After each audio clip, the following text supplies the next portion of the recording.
آج ہم تاریخ کے ایک ایسے باب کا گہرائی سے جائزہ لے رہے ہیں جو صبر، امن اور غیر معمولی سیاسی بصیرت سے عبارت ہے۔ جی ہمارے سامنے پروفیسر ڈاکٹر احمد علی بروہی کا تحقیقی مضمون ہے امام حسن المجتبی، صبر، امن اور سیاسی بصیرت۔ ہم بات کر رہے ہیں پیغمبر اسلام صلی اللہ علیہ وسلم کے نواسے امام حسن ابن علی علیہ السلام کی، جنہیں تاریخ المجتبی یعنی منتخب کردہ کے لقب سے یاد کرتی ہے۔ اور یہ لقب مطلب صرف نام نہیں ہے، یہ ان کی پوری زندگی، ان کے فیصلوں، ان کی حکمت عملی میں نظر آتا ہے۔ وہ تاریخ کے ایک بہت ہی نازک موڑ پر کھڑے تھے۔ جی، تلواریں نیام سے باہر تھیں، امت مسلمہ تقسیم کے دہانے پر تھی۔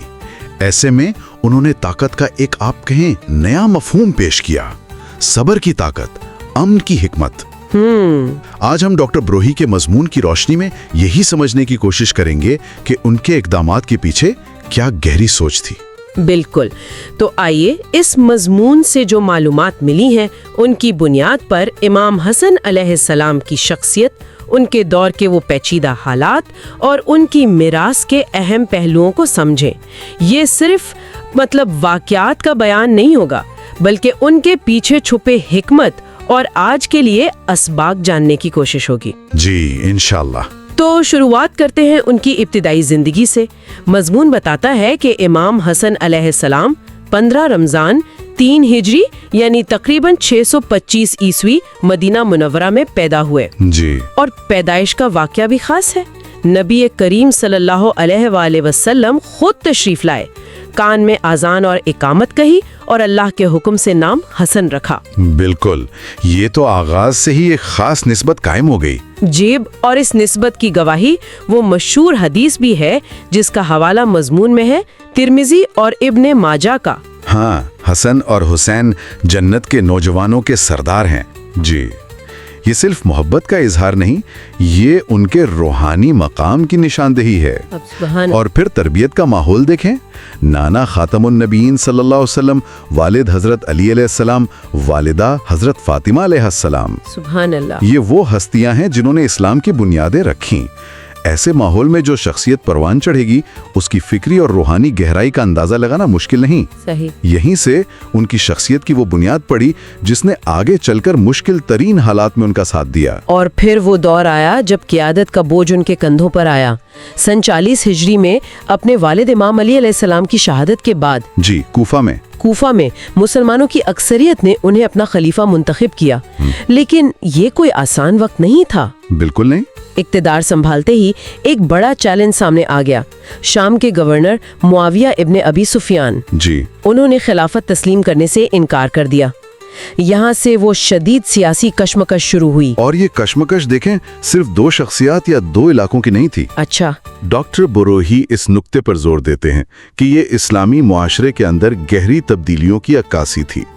سیاسی طور پر خلافت کی روح وہ مجروح ہو رہی تھی، اور معاویہ کی طرف سے موروثی بادشاہت کی بازگشت سنائی دے رہی تھی، جو اسلام کے شورائی نظام سے بالکل مختلف چیز تھی۔ بالکل۔ سماجی سطح پر دیکھیں تو وہ قبائلی عصبیت، مادیت پرستی، وہ چیزیں جنہیں اسلام نے ختم کرنے کی کوشش کی تھیں، وہ پھر سر اٹھا رہی تھیں۔ یعنی وہ پرانی جاہلیت کی قدریں واپس آ رہی تھیں۔ کچھ ایسا ہی۔ اور معاشی طور پر بیت المال جو عوام کی امانت تھا، اسے سیاسی وفاداریاں خریدنے اور ذاتی طاقت کو مضبوط کرنے کے لیے استعمال کیا جا رہا تھا۔ تو یہ ایک بڑا ہی آپ کہیں طوفانی منظرنامہ تھا جس میں امام حسن علیہ السلام کو قیادت سنبھالنی پڑی۔ اسی طوفانی منظرنامے کے بیچ 41 ہجری میں امام حسن علیہ السلام نے وہ فیصلہ کیا جس پر آج تک بات ہوتی ہے۔ جی، امن معاہدہ۔ انہوں نے معاویہ کے ساتھ امن معاہدہ کیا اور خلافت سے دستبردار ہو گئے۔ مضمون واضح کرتا ہے کہ اس وقت ان کے اپنے بہت سے قریبی ساتھی بھی حیران تھے۔ کچھ نے کہا یہ کمزوری ہے، کچھ مایوس ہوئے۔ لیکن کیا یہ واقعی کمزوری تھی؟ ڈاکٹر بروہی کا تجزیہ تو کچھ اور کہتا ہے۔ بالکل، مضمون نگار اسے کمزوری نہیں بلکہ اعلیٰ ترین سیاسی بصیرت اور دور اندیشی قرار دیتے ہیں۔